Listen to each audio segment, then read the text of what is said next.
Right. Look at that number go up. Welcome, everyone. We've got folks streaming in from all over the world to watch James draw, which I think is amazing.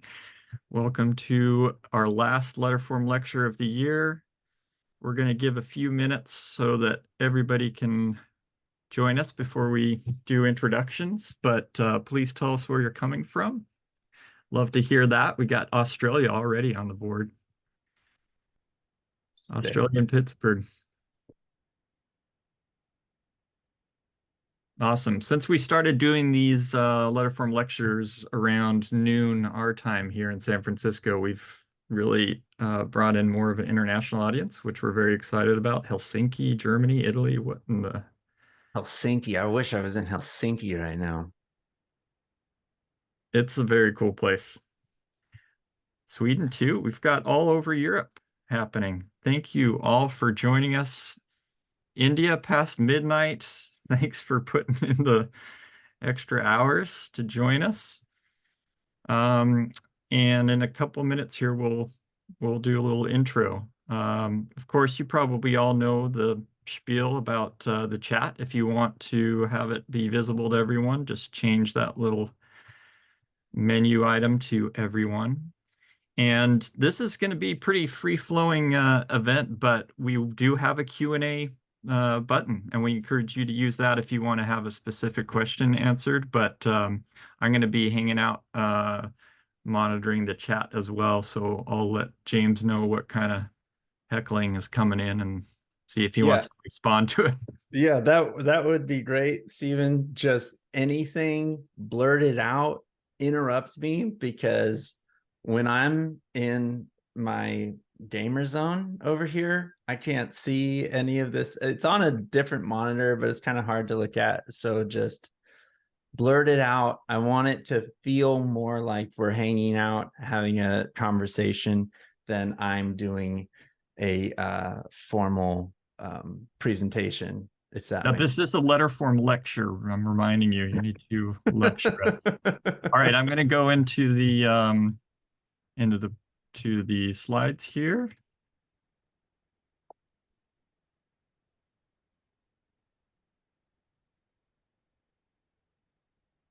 Look All at right. that sick Tanya Raposa logo. Yeah, this is something we should probably say more often, but this logo of Letterform Archive was designed by Tanya Raposo, one of our first volunteers and instructors in the Type West, well, Type at Cooper West at the time program, and continues to serve us well. So for those of you who are new to this series, this is called the Letterform Lecture series. It's now the last one of the year, and we're excited to do something totally different for the last one. Happy James could join us, but this is a program that's part of Type West, and Type West is a year-long certificate program in type design. We have an in-person and an online cohort, and we just finished reviewing all the applications for the 2024 period. So if you're interested in applying for the year after, you could do that. But we also have lots of workshops that go on throughout the year that are available to anyone. So one of those is a 10-week class, Intro to Type Design. So there are other opportunities to be involved and learn type design if this what you see today is interesting to you. And then we have another event coming up that's not a Letterform lecture, but part of Letterform Archives events that's happening on December 14th. This is the great letterpress printer Harry Rees, who will be talking about his work over 5 decades. That's on Saturday, December 14th. And we have one more public workshop for the year, and this is a fun one. We've had Tammy Knight come before to the archive. It was a packed room, filled up both the classroom and the reading room, and people made miniatures, miniature galleries. This time it's going to be a holiday cafe. So this is something that is for anybody. Don't have to be a calligrapher, type designer, whatever. You can just come and have a good time and learn how to make little miniature panoramas. It's super fun. And we'll have a lot more coming up in the new year. So if you want to know more about those events or see what else is coming up, you can do that at letarc.org/events. And if you're interested in just supporting what we do and getting discounts on things like the rare book sale that's coming up on Saturday, yeah, which you get an early preview of and get all the good stuff before anybody else gets their mitts on it, then you'll want to become a member. And that's at letarc.org/join. And you can follow us on Instagram. And since I'm hosting, I'm going to say you can also follow us on Mastodon. We never say this unless I'm hosting the intro, but there are a few of us out there, and you can do What's that. the Mastodon follower count up to now, Stu? I think it's around 2,500, so Oh, it's too dang, shabby. sick. Yeah, there's a big type Russian. design community on Mastodon now, so we're happy about that. If you want to get away from corporate social media, but our Instagram is pretty dang popular, and you should join us there as well. Letterform Archive, and then Type West has its own handle. And then a final thank you to San Francisco Public Library, who has co-presented this Letterform Lecture series for many years now. We love them.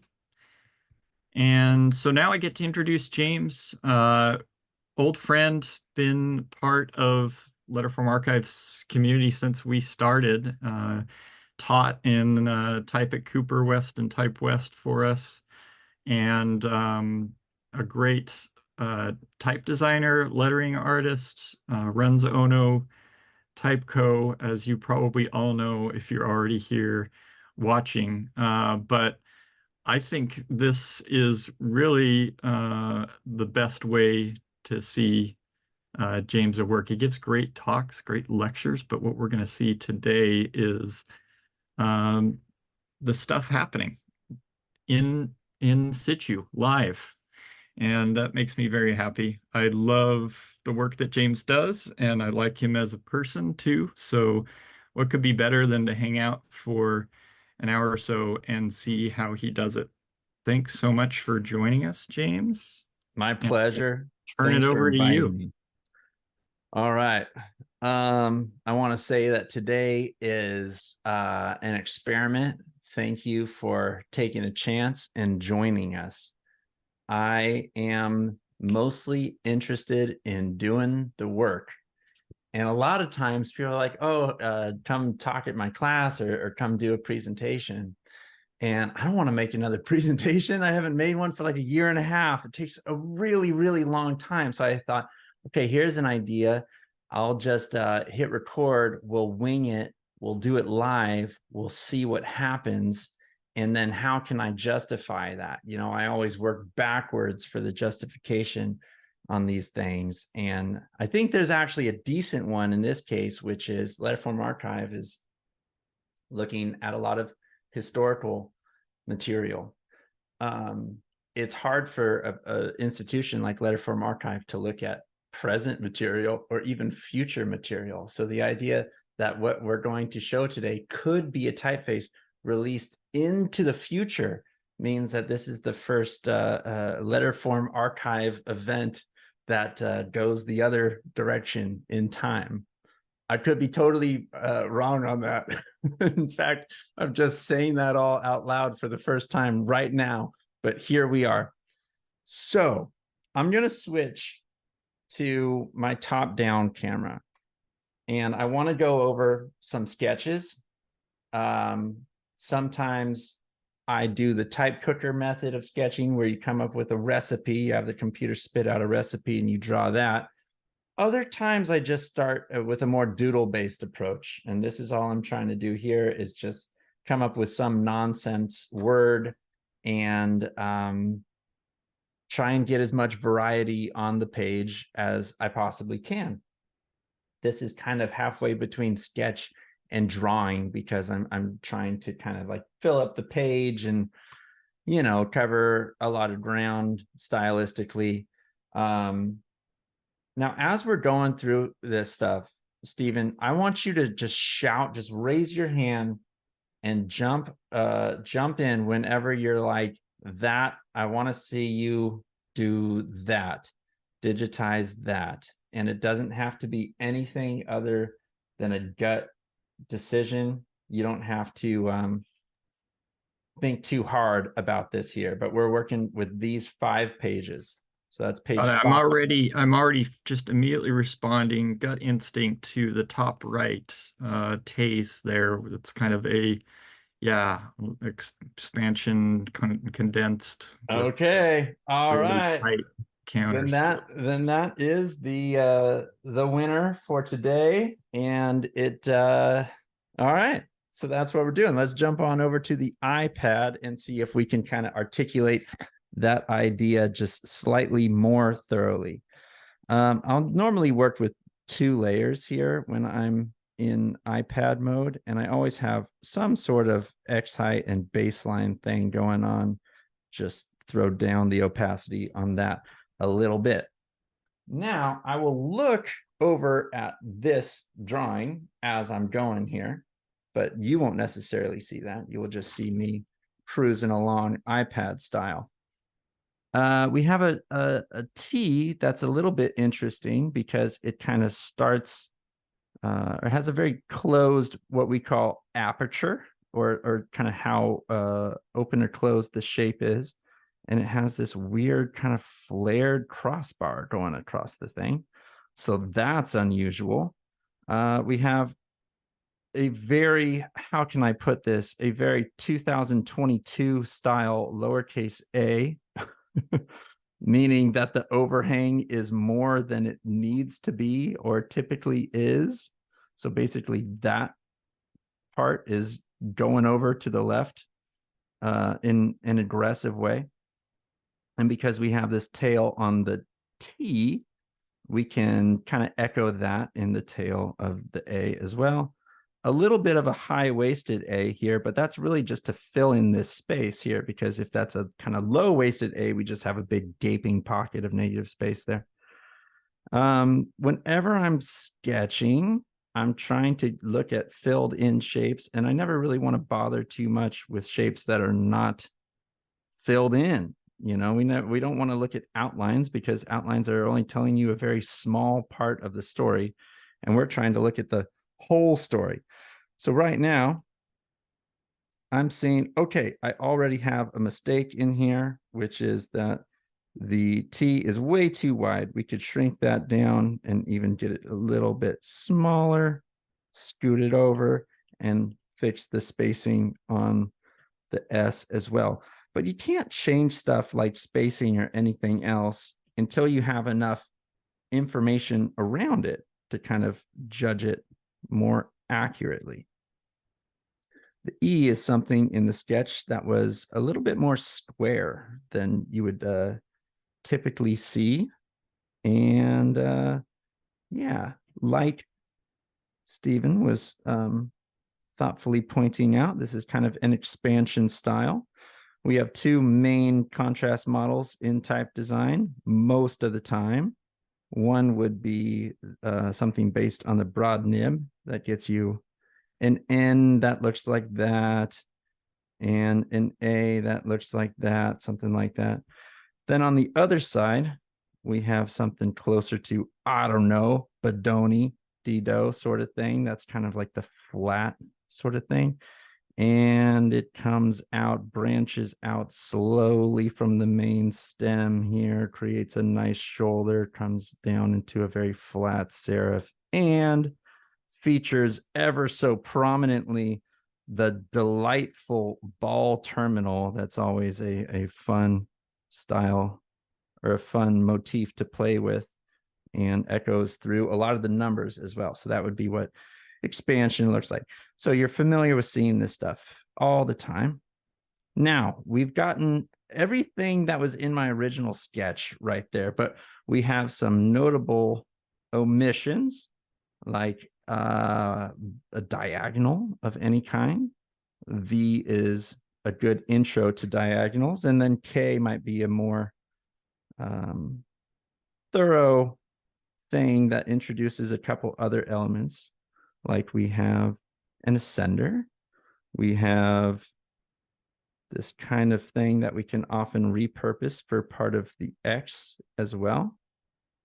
And a diagonal leg that can then work on the capital K, capital R, stuff like that. So that's a good one to figure out.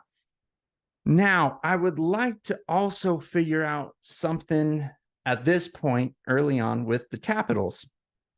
The capitals can go in any sort of a direction here, but because this is such a condensed lowercase, my immediate thought would be to subvert that in some way and pair it with a really like wide or very open feeling capital.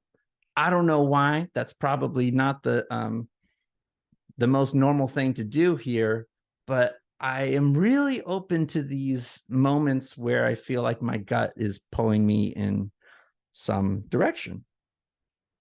If you're just kind of going by the book all the time, that's great in the beginning when you're learning. And then you start looking for ways to spice it up. I don't know. So let's throw in a nice wide, large cap and see how that looks. Maybe I could even shrink it down. Okay, there's something there that starts to feel logotypey. This is a green flag for me when I'm working on a typeface, because most of what we do is display type, and a lot of the ways those get used is in logotypes. If you have a typeface that's a good instant logotype maker, that can be something that's really useful to designers. And if it's useful to designers, that means it will make you money as a type designer. I'm kind of joking, but also we do want to make things that are useful. And yeah, so this is just kind of feeling interesting, kind of giving me a good gut feeling on which to kind of ride into the computer. So now is probably a good time to do that. Now we are in RoboFont. And you see me popping in at the Hey, bottom James, quick corner. question for you. You were doing all of that in on the iPad. Do you generally do that now digitally, all the sketching stuff, or do you still use paper? I do both. I like paper. Actually, paper, there is some sort of freedom thing that comes along with that I don't really know how to replicate that on the computer. But honestly, dude, I'm just sketching like what I can with what is around me. You know what I mean? If the iPad is there that day and I can find my Apple Pencil and everything is charged and ready to go, then I'm like, great, I'll do some iPad stuff.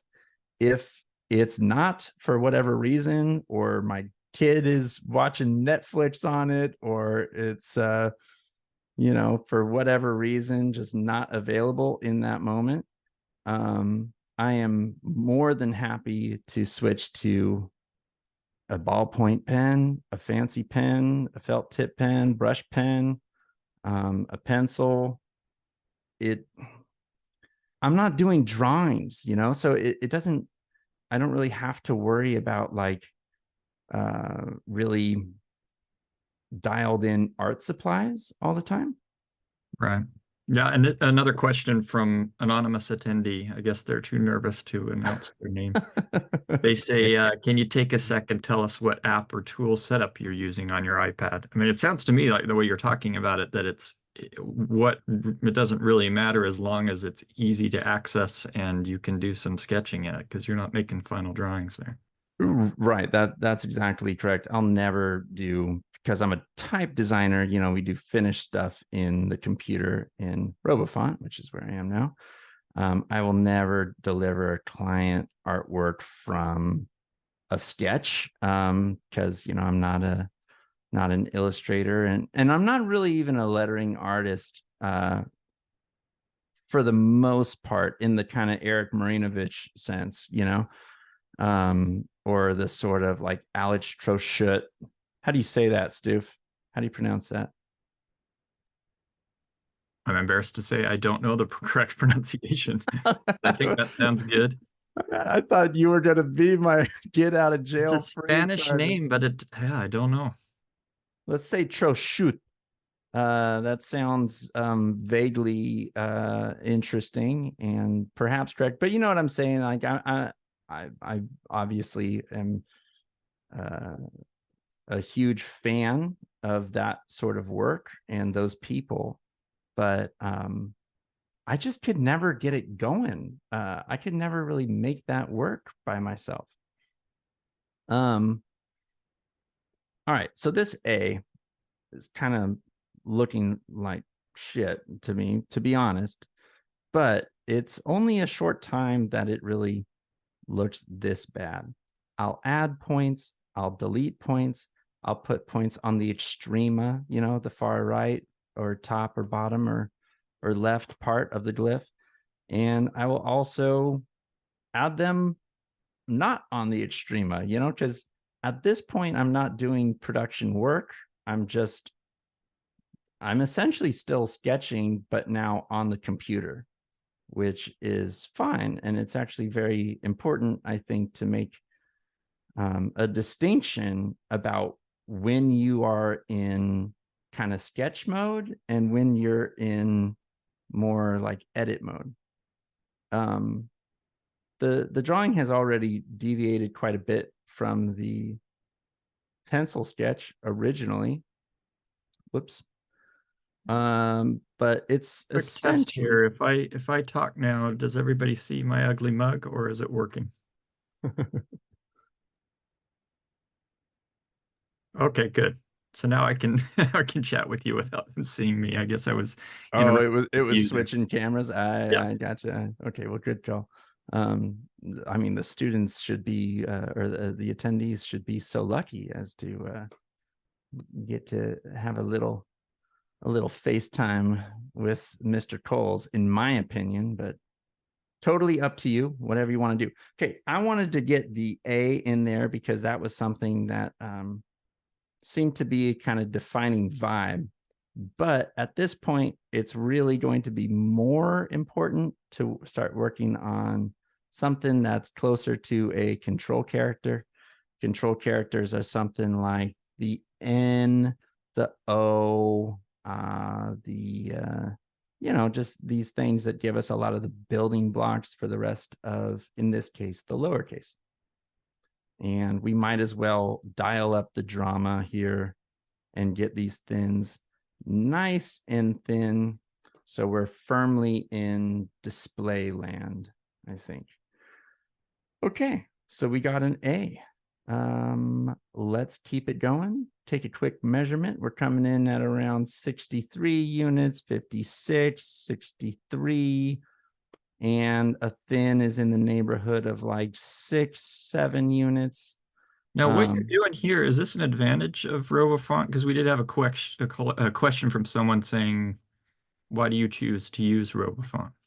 Oh, well, I could talk all day about the advantages in working in a program that's like RoboFont.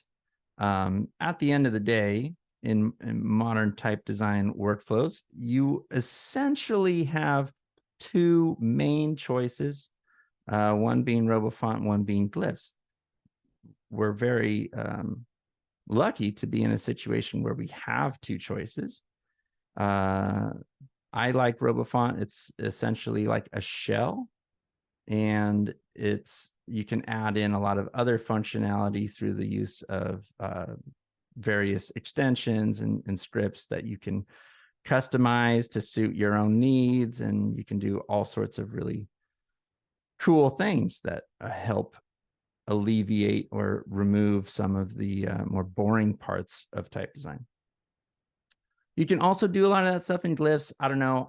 I studied at a school that uses RoboFont primarily, and they're not so dogmatic about it. And the guy who sat behind me, whose name was Mark Fromberg, who's a fantastic type designer, he was a glyphs guy, and you know what? That's cool too. you know, it's a tool at the end of the day, and tools matter, but there are wonderful typefaces made in both tools. Um, So one thing I see you doing here is almost a symmetry. And is that something you just start with and then you start to adjust, or you going for something symmetrical with those serifs? you know, I have this kind of weird relationship with like trying to achieve perfect symmetry and stuff like that. Like, I don't really care if things are mathematically or geometrically symmetrical. And a lot of times I will like remove symmetry intentionally and make two sides of the serif like slightly different or something like that. Um, because I don't want to be doing all the time like what the computer kind of wants to be done, you know? Um, is that what you're asking, Stu, or are you kind of getting at something else here? Well, yeah, there's that kind of the optical sense of whether something is symmetrical, and then there's the intention. Like sometimes you don't want a serif that is perfectly symmetrical. Yeah, and I just think it's really overrated. It seems like there are other things that are kind of more important on our to-do list, and I guess one of them is what I'm doing now, which Someone is asked why you were starting with the A. Is that something you generally do? I like the A. The A, I think, is a useful thing to kind of figure out because it has a lot of these elements in there. And then look, when I want to um, throw a dot onto this, I already have something that's kind of approximately the correct size and shape. Um, Yeah, when so I it's providing you like you've got a stem, the vertical stroke there, you've got a curve, you've got a join of the curve to the stem, and then you got a dot. I've forgotten about that. we got the dot, yeah, man, got a lot of good stuff there. But yeah, it's I think there's not really a wrong way to start, but at some point you do kind of have to figure out what your building blocks are looking like, and that's a that comes at whatever point you want it to. I'm trying to squeeze this in because I'm looking back at my sketch and realizing that I've ended up at a place that's a little bit wider than I started originally, and that the wider the lowercase gets, the less we're going to be able to contrast that with whatever our capitals are doing. Um, People get in trouble about scaling or doing transformational changes, like in Illustrator, if you're setting type and you make the letters narrower or taller or something like that. That's a big no-no in an intro to typography class. I am doing that all the time in what I do, and I find it very useful. I'm always trying to do multiple things at the same time, and one way to do that is to, like, I have those 2 points and handles selected. I know I can move them both at the same time, and that's just going to allow me to keep it moving and stay in the flow. I should mention that this is something I've, spent a decent amount of time doing in my life. And so I can talk to some extent while I'm doing it. I don't always, I almost never talk when I'm doing this. So it's new to me, but it is kind of fun to do it too, because it's like two different parts of my brain are going at the same time. I will come out of this lecture with a small headache. It happens all the time if I'm teaching or doing anything at all. It's like I'm kind of just using up two sides of my brain at the same time, and so it is a bit painful in a way, but it's also like a good workout. Well, if you need me to spell you from talking for a while, I can try. Well, one thing speaking of doing two things at once, your setup here, you've got your drawing space here on the left, and then you have something on the right, which I assume is helping you with spacing. And it's something that I always hear type designers talk about is that the spacing is happening at the same time as the drawing. What does that mean? Why is that important? Yeah, that's a huge part of it. Spacing is kind of it. Spacing is the top. The negative space is actually as important, if not more important, than the positive space. And so I need kind of both happening at the same time. So one is white on black and one is black on white. That doesn't matter at all. That's just how it is in my setup right here. But really, what I'm trying to get is two things at the same time. Is kind of like when an artist is doing a portrait or something, and they take a moment and stand back from it and look at it really far away. So you're getting kind of the big picture and the detail version of it happening at the same time. I just find like whenever I'm teaching, if I ask the students to all get up and look at their drawings from really far away, every single time it happens, they go, "Oh, whoa, I didn't see this problem." It happens every single time.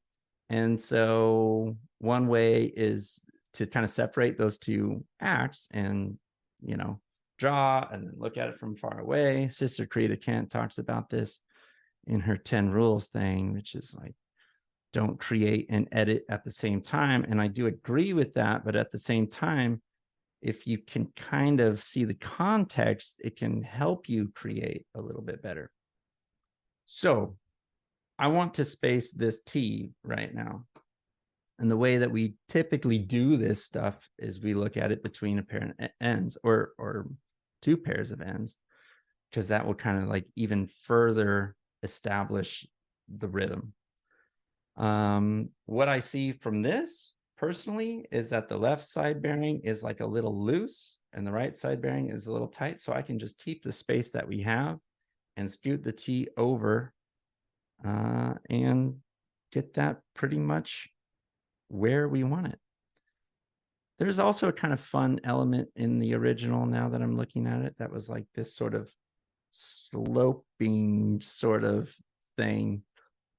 That's a classic thing that would look great in a sketch. And then you go and bring it into the computer and it just doesn't, it doesn't like look as cool as it did in the sketch, So these things often get toned down or just like a little bit de-emphasized but that's fun, that amount of it, which is probably like 70% of where it was in the Some sketch. folks say that like a straight line is a dead line. Like if you've got something that's completely straight, unless it's really intentional, then it kind of lacks some soul or flavor to it. And do you try to avoid that? Totally, all the time. And I mostly do it with the use of the off curve point. So basically Oh in yeah, I'm sorry to interrupt because that will actually help answer another question, which is what are all of these colored dots here for the folks who yeah, I have like are new to this?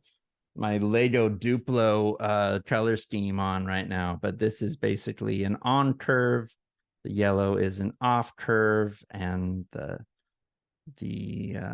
those two working together make up the vector. It's a process that we're all familiar with, but it's a tricky thing when you start working on something and you look at it and exactly like what you said, Stephen, the shape that you're working on feels dead. Or you look at the kind of reference material and you're like, why does that look so good? And when I bring it onto the computer, it just doesn't give me anything. There's no juice or no warmth or no humanity in it, or how there's a million ways of putting it if it feels like less organic or something like that. I just have made a habit of leaning into putting these little concave vectors in a lot of places, and I remove them too sometimes. But I find that a little bit goes a long way, because it's like this tiny little movement. But if you think about how much that movement happens in a single glyph, or how much that then happens in a word or a sentence or a paragraph or something like that, then you can really quickly start to dial up the humanity in whatever you're working on. Here's another example of an O that feels, it feels like an O. I think the weight is maybe a little bit heavy there, and we can get that a little bit lighter. The spacing is more or less okay. But it feels just like I'm driven to do something to make it a little bit less symmetrical. In this case, it's like kind of bringing the waist of the O up a little bit higher. We don't normally think about letters like O having a waist. Usually that term is like the crossbar of the E or the H or the A or something like that. But everything kind of has a waist in a way. So our typeface on a blaze face brings the waist down, because that's like a 70s psychedelic sort of thing. And but you can always play with it. So we have our O, our N, our I, our T. I'm feeling like the O is just a little bit wide still. So I'll go 1, 2, 3, 4, 5, 6, and I say that in my head as I'm doing it. So I can do the same exact thing on the other side. I'm just like counting in my head all the time. Well, you Let's said something important there, a word, which is feeling like. And I think for some folks who are new to type design, they might be saying, so how do you know it's too wide or that stroke was too heavy? Are you measuring them? How are you sure that that's the wrong weight or the wrong width? you know I think one of the lessons, I had a fantastic teacher. His name is Angie Wang in CCA when I studied my undergrad in San Francisco. And this is about 2008 ish. And I was just blown away by how everything was pretty much guided by your eye. And she didn't really even like say that out loud exactly, but it was just like, we'd print stuff out. And when you're working on the computer, you're thinking, okay, this is 8-point type and this is 11-point leading and whatever. But you're not really thinking about how it looks all the time. Sometimes it's easier to get caught up in the measurements or the numbers. But at the end of the day, when the work exists out in the world, no one's going to hold up a ruler to it ever. No one's, unless it's a type designer that opens up an OTF in Robofont or Glyphs or whatever, and they're like, hey, these two stems don't match or something like that. Or, I think what's a lot more likely is that people would see something wrong in the typeface, and that would, make them not want to use it, something like that. But we're just using our eyeballs. At the end of the day, we're making something that's intended for human readers all the time. So why not kind of keep that in mind from the beginning and just understand that, yes, this is for human eyes, and that's a good thing. So a question from Kim, do you normally start by sketching all the glyphs before you bring them into RoboFont, or is this kind of the practice you're doing now where you have kind of some key letter shapes that you liked from your sketch, and then you start to, you really just only bring that in and then build out everything in RoboFont? in the beginning, I think it was really useful for me to build out everything, to sketch absolutely everything by hand, because that was a really fruitful educational exercise for me. I just wanted to kind of figure it out, and I wanted to draw a ton, and I wanted to get faster at drawing. And you want to test ideas when the stakes are very low, and you can do this stuff really quickly. This is obviously, I'm doing the stream right now, so it's kind of a practice unto itself.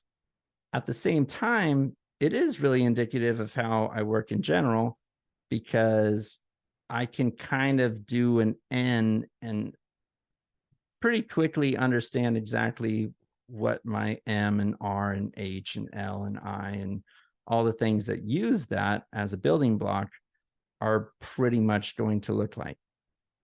It doesn't always happen that way, though. And a lot of times I need to go back and start sketching again, so things don't come out too dead feeling, or it's very common that I'll run into an issue and I just kind of need to solve the issue by hand.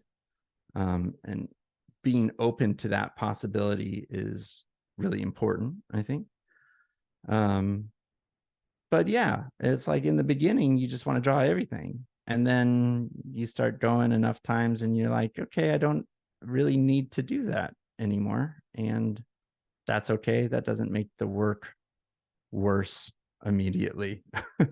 I probably should draw more by hand. It's just kind of always one of those things that I kind of want to work on. And but I just get too excited. I think that's the reality, is I get so jazzed on the idea of it becoming a real thing that I'm like, I gotta go into the computer now. I gotta make it like real, because I want to type with it. I want to see what this word looks like in it.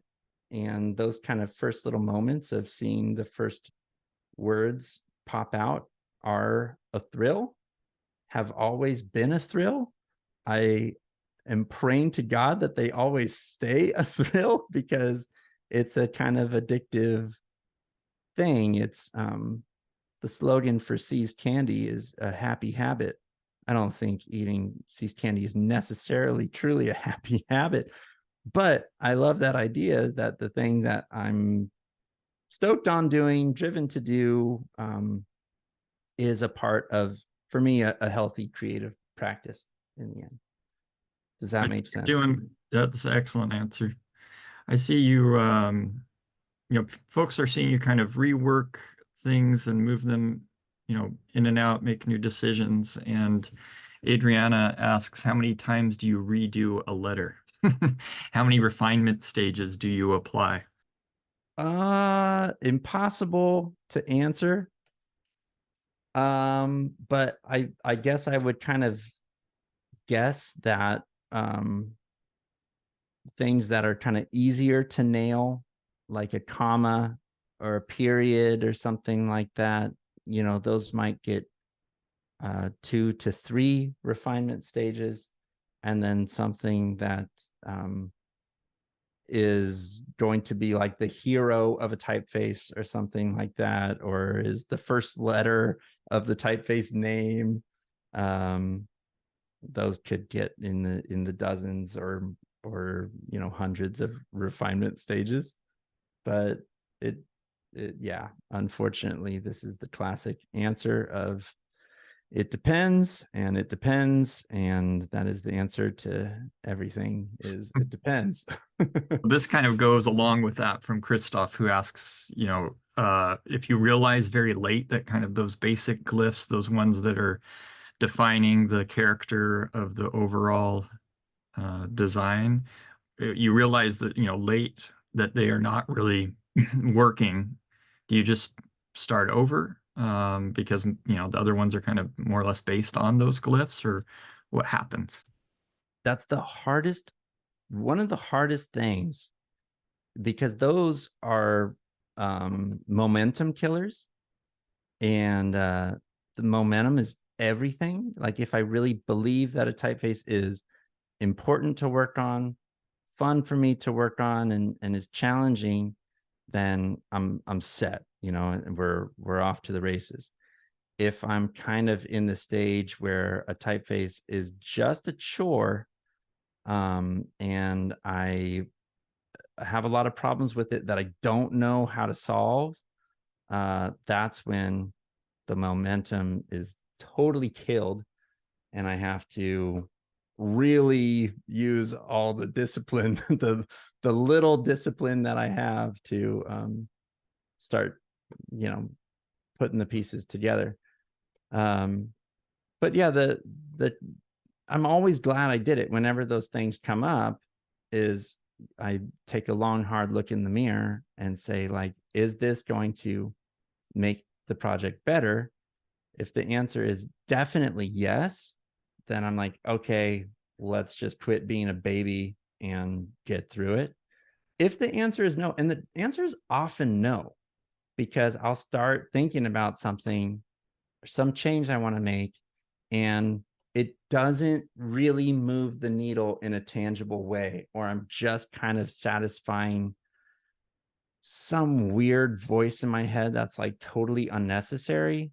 I'm okay to not make that change. For instance, if I'm working on a typeface and I have the idea like, oh, now I need a whole other style of this that's going to let me interpolate, and so I can have a variable slider for how far the descenders go or something like that. Think about making a change like that. And then I think, should I do that, or should I just put the descenders in the right spot so no one has to change them, that's normally what I end up doing, is the solution that's a little bit more bang for your buck, if that makes sense. Does that make sense, Stephen? Yeah, totally. And actually, someone else followed up with a question about the proportions. You were talking about descenders, but are you making decisions about setting the X height, the ascender descender lengths, and the cap height, all at this stage? At this stage, I'll just lock the X height. So I'm at an X height of 500 right now, which is very like common, pretty normal. This is default in Robofont, whatever. So I'll just leave that, and I'll design everything else around it, because you got to have something that's not going to change really. And in this case, it's the X height, but in some cases it would be the ascender and stuff like that. My ascender is coming in at 701. Again, we're in the kind of normal sort of neighborhood, I think. Okay. Now we have everything that is in the sketch. Oh, except the capital. Okay, so let me just throw these into the Space Center, all the things that I've drawn already. The And Space Center.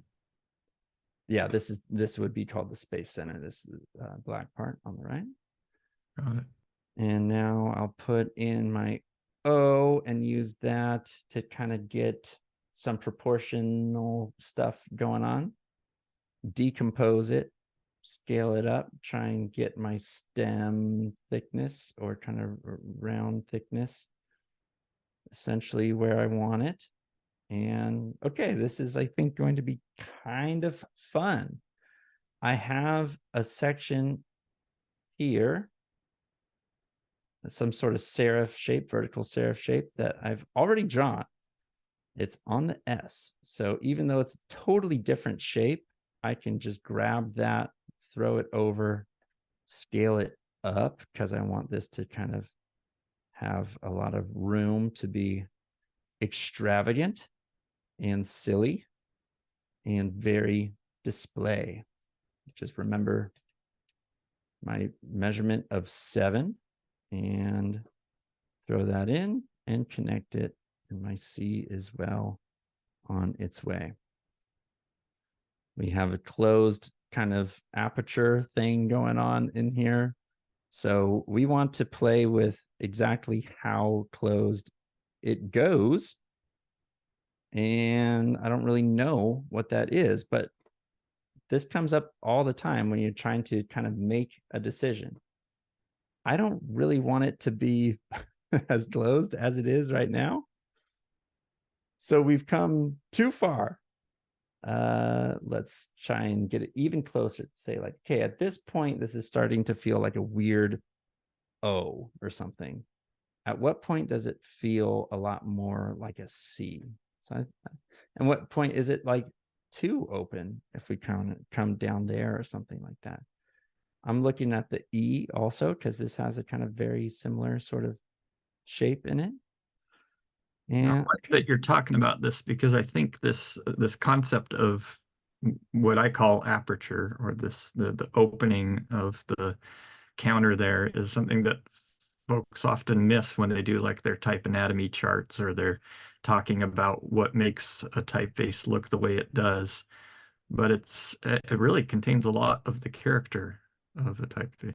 I mean, I would agree with that. I think it kind of comes up more in conversations when you're looking at sans genres, like mostly the grotesque thing versus the humanist thing. That's a classic example of the closed aperture versus the open, and it changes so much, and it's so related to people's buying habits right now. If we're just talking low contrast sans and stuff like that, um, we have a typeface called Degular and a typeface called Retail. They're pretty much the same styles, optical sizes, family structures, all the same. Character set is the same. Proportions are very, very similar. The only thing that changes is that Retail is a humanist sans. Degular is a more geometric grotesque with closed apertures. It sells five, like maybe 10 times as much as Retail. It's just, that's kind of where we are in fashion right now, I guess, type fashion. I never would have thought it would have been that extreme though. Okay, so we have a C. Let's do something that's going to give us a kind of another ingredient to play with, which would be the R. And actually, I can grab that part of the C and start working on the bowl of the R. All the time, I'm using this thing called the interpolated nudge tool, which allows me to move both handles and points, or on curve and off curve at the same time. And it just, I love it.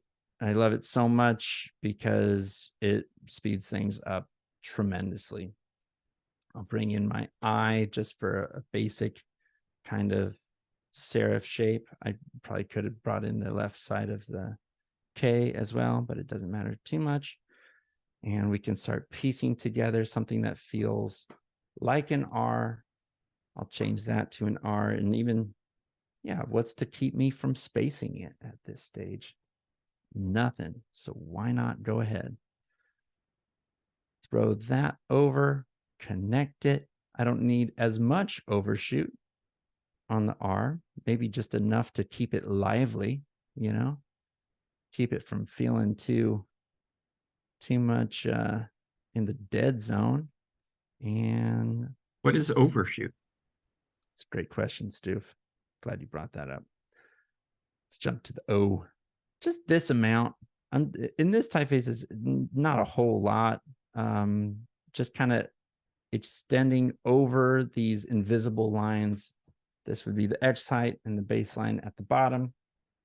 Because if we are going to size this O to be completely at the, let's put it next to I in this case, something without overshoot.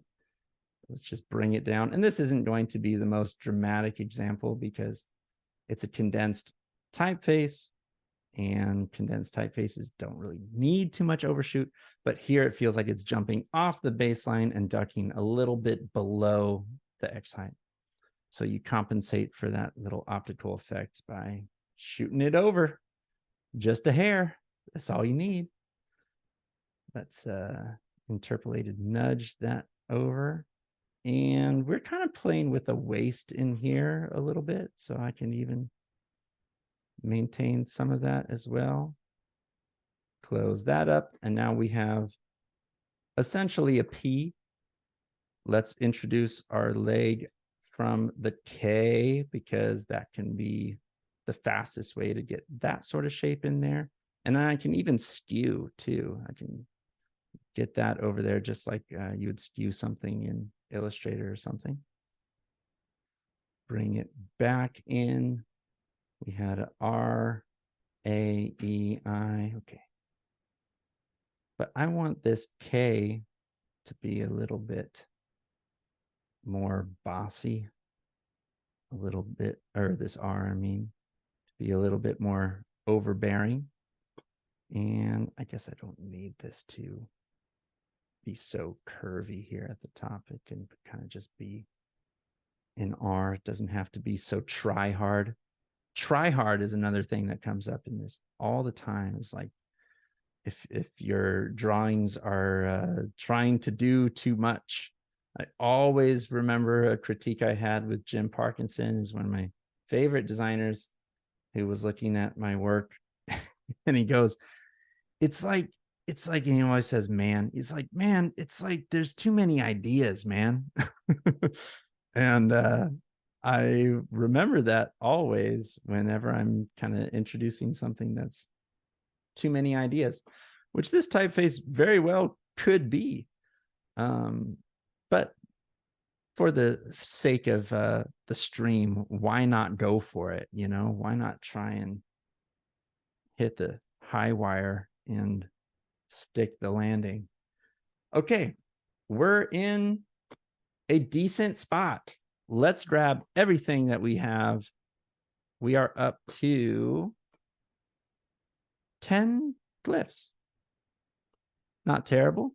Let's see how many words we can generate and do one of the most important pieces of type design here, which is to define what the word space is. And the word space can get so much smaller than you think. And as we were talking about earlier, we always want to make things too small and then make them bigger again to just see exactly what you need. Now, is this a stage when you would, because someone asked, you know, how soon are you going to share this with somebody that you trust for feedback? I, to be brutally honest here, I'm not doing too much feedback at this stage. I think it's if I have conviction in it, then I'll keep it going and try and figure everything out myself. Basically get it to a point where I'm proud to share it. But different people at different stages, you know. I think as soon as it's doing everything you intended it to do, which for me, we're not quite there yet.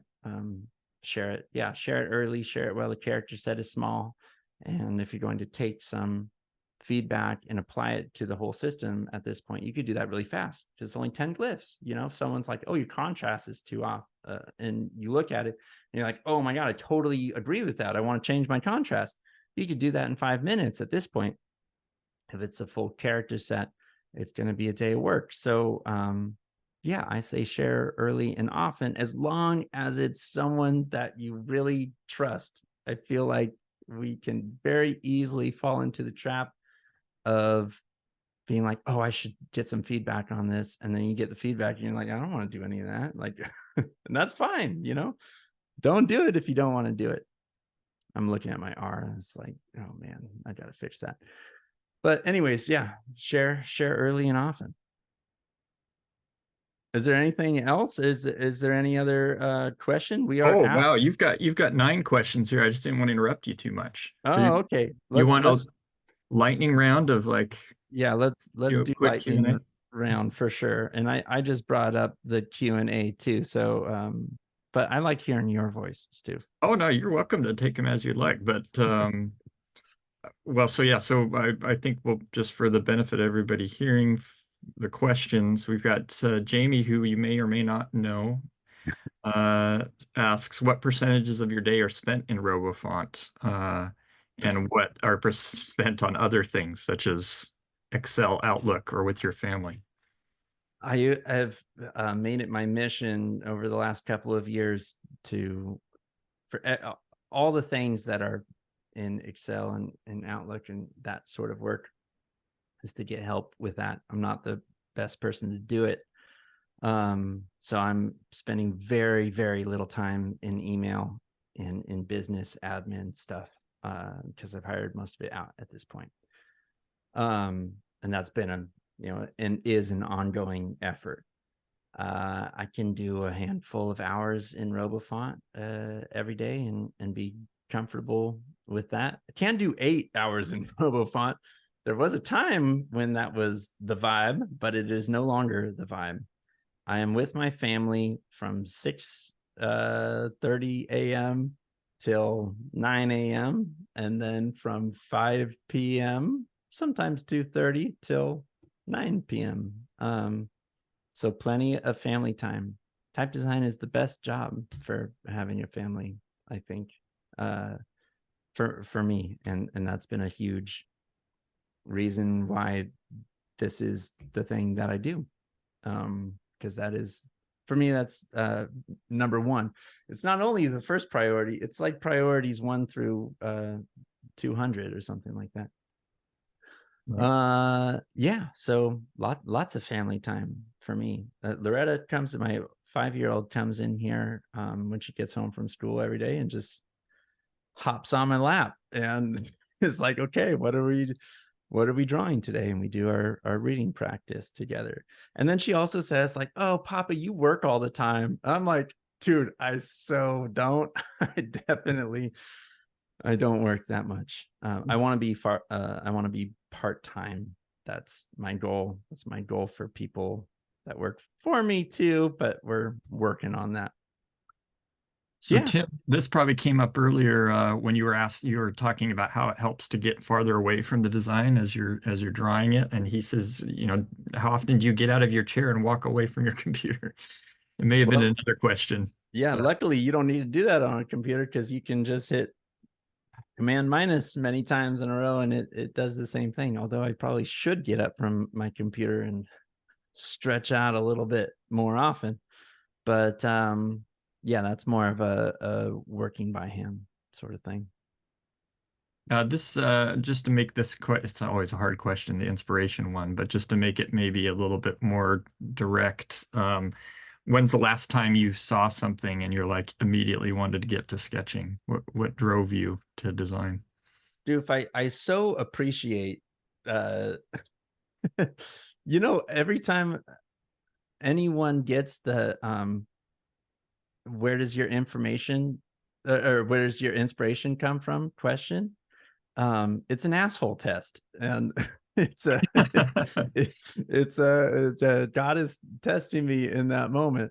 The the real answer, and I really do think it's important to try and answer this question like it's the first time I'm answering it every time, because I remember being curious about this exact thing. For me, it's a ton of hand painted signs. And it's just anything where I can kind of see a hand or see a human in it is the stuff that kind of moves me the most. I'm kind of drawn in by the feeling, and I'm drawn in by stuff that makes me feel like I'm getting pulled in a new direction that I kind of haven't explored before, haven't drawn before, or just feels like enticing to me in that way. But it can be anything. And lately, like I just stopped with my family at Bravo Farms, which is this kind of road stop kind of thing in the middle of the 5 freeway. It's in this very huge, boring part of California. The 5 connects the Bay Area and Southern California kind of. And we always stop there with our family, and they have a bunch of old signs. And that's kind of like the vibe of the place. It's like a playground for kids with a bunch of old signs around. And I was getting drawn into the geometric sand stuff, like the gas pipe stuff. And I've stopped there dozens of times before, and I'm always looking at the casual, the sign painter stuff and the scripts. And this time, for whatever reason, I just couldn't stop taking pictures of the low contrast sands. So where inspiration kind of comes from changes too. And it just, is that because I like that stuff more visually than I did in the past? Is it because I'm desperate to make my business work and I know that people are going to buy that more? I don't know. There's like a bunch of different kind of factors at play there, but it's all good. Like that's the Karita Kent thing, is like the only rule is work. It doesn't matter on one hand where your inspiration comes from. What matters way, way, way more is that you're doing something with it, or you're doing something, period. Love it. There's some guy here named Colin M. Ford who seems to be shilling some sort of course. Dude, We'll let you. get back to work. So those of you who don't know, Colin's also part of the team at OHNO Typeco, and he's asking about, is there an online course to get to learn more about RoboFont? And I'll just let you expand that into just type education generally. Like how do you recommend people learn? Well, it first started with just a blog post on our website called Getting Started in Type and Lettering. And you're more than welcome to check any of that out. In the pandemic, I started doing these Instagram posts that would just highlight one letter and kind of show every kind of pitfall I saw a lot of students kind of falling into when they were working on fonts in class. And then most recently, the most recent incarnation of what we're calling OHNO Type School are these video courses. Right now, one of them is paid, one of them is really short and it's free, and the one that Colin is referring to right now is a RoboFont one that he just recorded. It's like 2 hours. It's Colin's the perfect person to do this because he spent a ton of time in RoboFont, which is the app I was just in, and is drawing for us all the time and knows it inside and out. So he's the kind of ideal person to teach it. And also he's very involved as an educator and has done a lot of stuff at Type Cooper, Type West and stuff, and so on.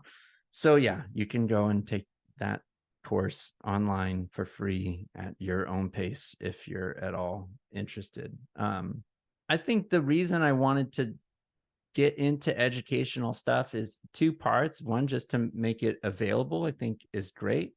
And then the other thing is the subtext always is, this is why fonts cost money, and kind of get designers get their eyes on this stuff a little bit more so they can kind of understand it. Because we can say to designers like, oh, fonts cost money. Have you ever tried drawing like a script font in Illustrator or something like that? Like you're going to run into problems. That's why fonts cost money.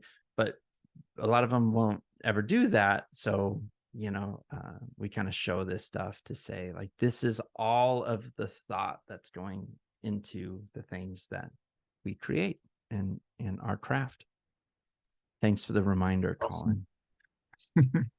Colin. Marco asks, what's the fastest time you've made a font and what's the longest time it took? I don't know, maybe a couple of months for the fastest, but it's hard to kind of give numbers. And when people say, like, I remember when Ideal came out, which was I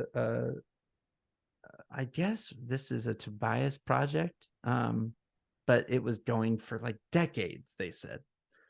But they're not working on it every day for 20 years. It's just kind of, you work on it a little bit, a couple years go by, you work on it a little bit more and stuff. So if we say that we spent like a year on a project, maybe we were working quite a lot on it. And if we say 3 years, maybe that was just we weren't going exactly full time on that. It's just hard to give exact numbers. I think what would be helpful is if we had a RoboFont extension that just clocked hours on how your UFO is open. Yeah, I'm surprised no one's done an extension with that. Maybe someone has, like, for their own like client time tracking sort of things. I've never done that stuff. I've always been terrible with time tracking, and I've just kind of resigned myself that I'm never going to do that.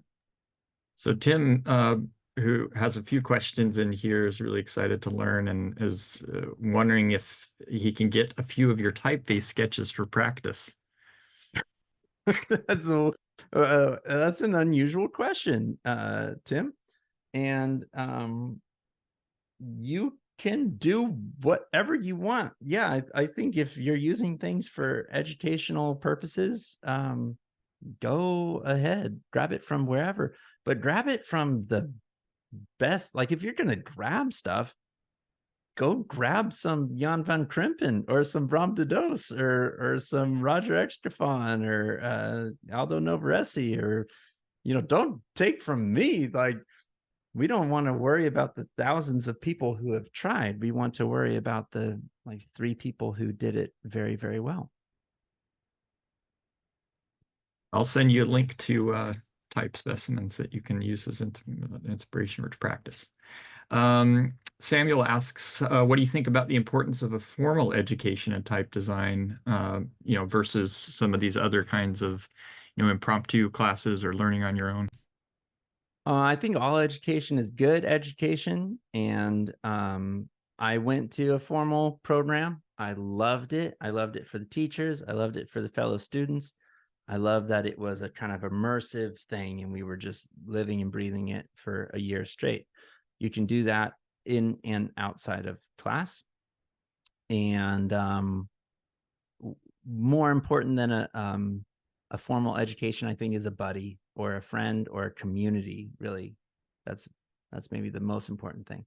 That's also something we are trying to solve with the latest OHNO type school stuff. Is we have a Discord server now, and it hasn't quite gained the momentum that I want it to yet, but I'm still really hopeful that it will, because of that idea that if you need an overinflated sense of how important this stuff is. And if you're just hanging out with your family that's like confused about it all the time, it's hard to develop that. If you're surrounding yourself in it, I think it's very easy to get an overinflated sense of how important type design is. So that helps a ton. Ellis is saying that the Discord server is a great time. Ellis, I love that you're hanging out on the Discord server. That's great. And I totally appreciate it, because I want to kind of create that for students. It's hard to do that online, and it's a lot easier in a real life setting, but it's hard to get into a real life setting. It's hard to be accepted into the program. A lot of people can't move across the world to go do it. And so, yeah, we're just looking at other sorts of things that we can provide.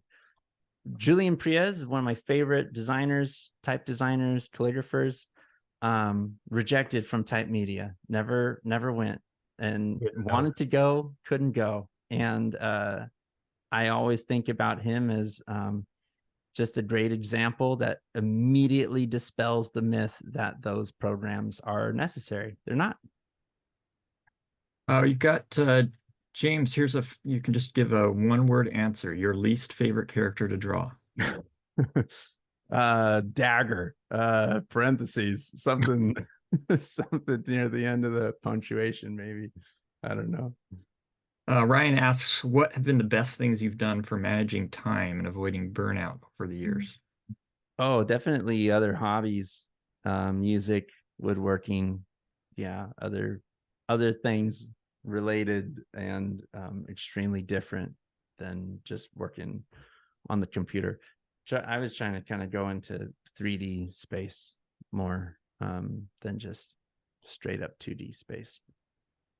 You were talking about your kids coming in and watching you while you work. Do they ever have opinions, or do you ask for opinions? No, the last thing I need is more opinions. I actually want Loretta, who's learning how to read right now, to kind of develop a taste for it. And I want it to be something that she enjoys and that is fun for her. And right now she's just way more into crafts and tape and glue and toilet paper rolls and googly eyes and stuff. So we're just letting her do that. But yeah, I don't know if it's gonna go any further. What can you recommend for the non-Mac users for getting started in type design? Talk to Matthias Hertzberg because I know he's a PC guy. I don't know other PC people off the top of my head, but Hertzberg Design Co. I think is his Instagram. Super nice guy, great designer, and in PC land. So yeah, might ask him. Daniel Nisbet asks, what's your next steps for today's typeface you were just drawing? Are you going to pursue that? Are you going to put it in the drawer? I see Daniel's name popping up all the time on Instagram. So thanks for all the love, Daniel. I'm very comfortable with letting this be a casualty of the creative process. Today's effort is kind of like, served its purpose, and we're kind of ready to go on to other things. To me, it didn't have enough to move into the next step forward, if I'm being honest, which I am. Tamara Segura, the Type West grad, asks, when you have a sketch or prototype that's not just going where you want it to go, do you save it in the drawer like the sketches and eventually come back to it, or do you just scratch it like this one? Just scratch it. Just move on to something that's lighting you up. It's just like a relationship that's not serving you, just dump them, move on. But I mean, obviously you're saving like the brief sketches, the one word things in a notebook or something like that. Yeah, Or no? yeah. I rarely like actually discard something. It goes Sorry, into the archivist in me was like, you don't throw anything away, do you? it goes into a box unless it's drawn on a napkin or something. That's yeah, or I'm just kind of doodling with Loretta or something. But yeah, I save the stuff that's easy to save, put it that way, or I take a picture of it or something like that. James Holquist Todd's asking how often or how many typefaces you're working on concurrently. Oh, this is kind of a tricky thing because this is something that's kind of more like Foundry wide. So right now Jamie's working on one thing. Colin is working on one thing. I am working on call it 3 or 4 things, kind of, but all at various stages, and some of them like really early. But we're not doing any client work right now, so that kind of gives us the bandwidth to focus on retail fonts, which I always All love. right. So we have about 10 questions. We can go super fast with them. We may not get to them all. Corey says, due to print test to proof. Rarely. I'm going more DJR style at this point, who just works from a 12-inch laptop or used to. All right. And Nick Sherman, friend here, does ask, what do you want to happen to your font after you die? Oh God. Okay, I need the rest of the time for this question, because I was having this question on our podcast with Chris Soursby, Yeah. and he was kind of curious and he's thinking about this, and I was like, I don't know, Chris, like, do you think you're creating classics? Because I personally don't feel like I'm creating classics. I think I'm kind of riffing on them for the most part. So for that reason, I'm fine with the fonts dying when I die. Um, I do want to make a book. I want to have a monograph thing at some point. I don't care if we print one copy, but I just want, one book. And I want everything in the book so that my kids don't have to lug around boxes of shit their whole lives, just want it very easy and very but I do want it physical. If by some miracle our fonts all survive the next several leaps in technology and exist 100 years from now, and they're doing anything to pay for my kids or grandkids college or whatever, why change anything? I'm very skeptical that that is going to be the case. I think the formats will have changed so many times by then, and trends will have changed so many times by then. People will still be using some version of Caslon and stuff like that. But I don't know if OHNO Blazeface will be kicking around at that point. So You never know. I'm You never know. I often wonder about how those folks who did make classics, if they thought theirs would be. you know what? Good point. I bet you they kind of did though, because it was so hard. It Yeah, was so much many harder. people were involved. It was often Yeah. not just one. Yeah. Yeah, regular generational, you know. But yeah, I that's 100% not why I'm doing it. I think what I'm trying to do, what I'm trying to communicate with the live stream is this is why I'm doing it. Even though I don't even like the typeface that we drew today, really, I still like the act of doing it. And that's why I'm interested in this, is because as an act, it's fun. Um, it's not, I only care about the body of work as it works to support our employees and my family. And beyond that, I don't really care. Well, on that note of just doing this, doing the work, and that's fun for you. Did you enjoy doing the live stream? Sophia asks, and would you do more of these? Yeah, would totally do more. I love the live stream.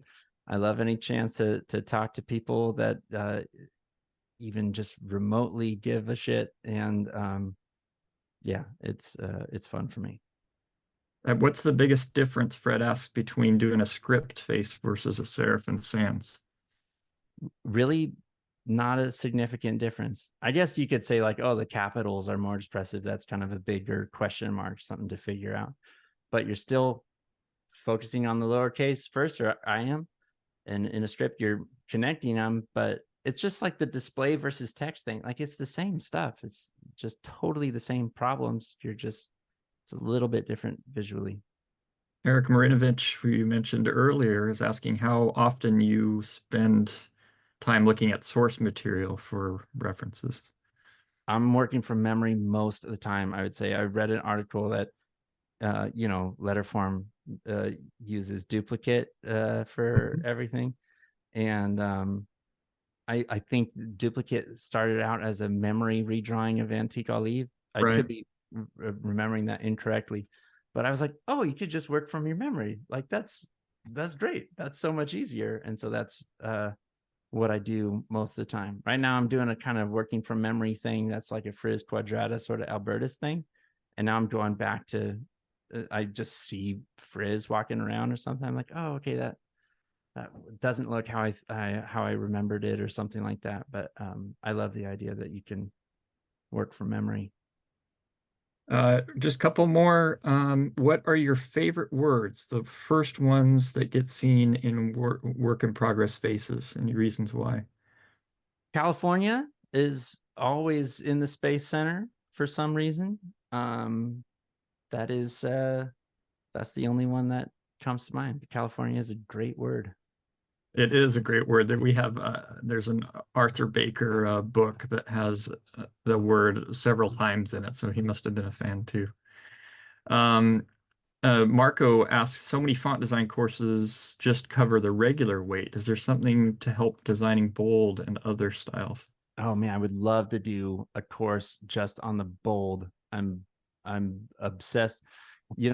Stu, one time you pointed out a Armada book called Meister der Extra Bold or something. Yes. um, I was very obsessed with heavyweight things and the kind of beastly blaze face, fat face era. It's like 2018 for me, and I got very into all the tricks for making things bolder. There's many tricks. So yeah, we could totally do that. Tim's asking if do you think motion can help learn the art? I'm not sure what the question is here. Do you think movable motion can help concurrently learn the art, or do you start from the ground up? I'm not sure what that's.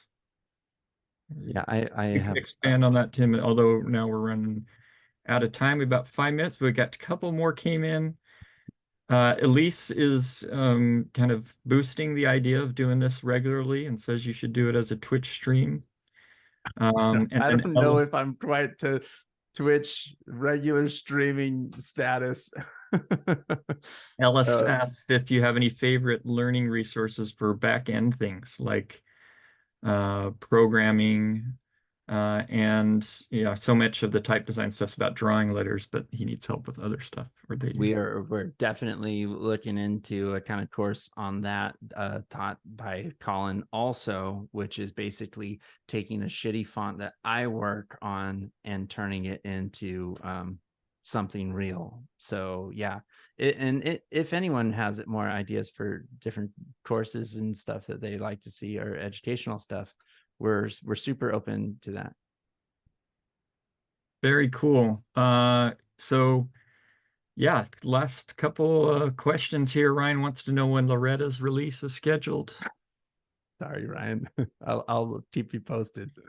And Tim wants to know when the next on. Oh, we got one more coming in here. Gerleo Nimilan asks, could you name those greats you mentioned earlier, Escafon, Novarese? Yeah, I'll put them in the chat too. That's just two great mid-century French and Italian type designers, and we've got a bunch of stuff in the online archive for you to look at. Tim's wondering what the next when the next class is. You know, it's whenever you want it to be, Tim. Yeah, that's the idea. Yeah, I just definitely recommend following OHNO Typeco and check out what they're doing, both with the releases and the school, but also, and I know it's on hiatus for a little bit, but OHNO Type Radio is just amazing podcast. Just not just about type design, but people and creativity in general. So I highly recommend that as well. Um, and this has been such a fun time, James. Thanks for doing this. Dude, thank you so much for having me. I love the archive. I love you. You've always been such a staple of the Bay Area type scene, and I so appreciate everything that you've done for me over the years. And yeah, thank you so much for having me. That's very sweet. Thank you so much. Everybody, if you want to know about when this recording is coming live, it'll be emailed to you in case you want to go back and watch again or share it with somebody. And if you want to know what's coming up, just make sure you're signed up for our newsletter. It's at letterformarchive.org/mail. Um, and so before we go out, I'll just drop in those links that I promised. And any final notes?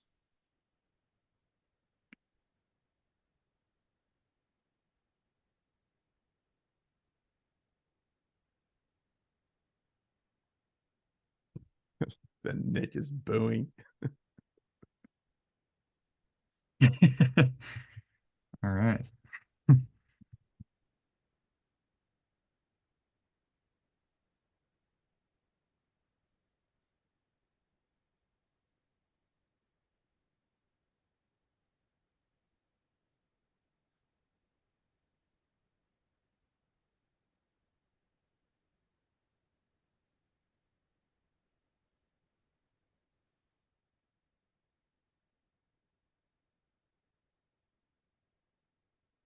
Thank you.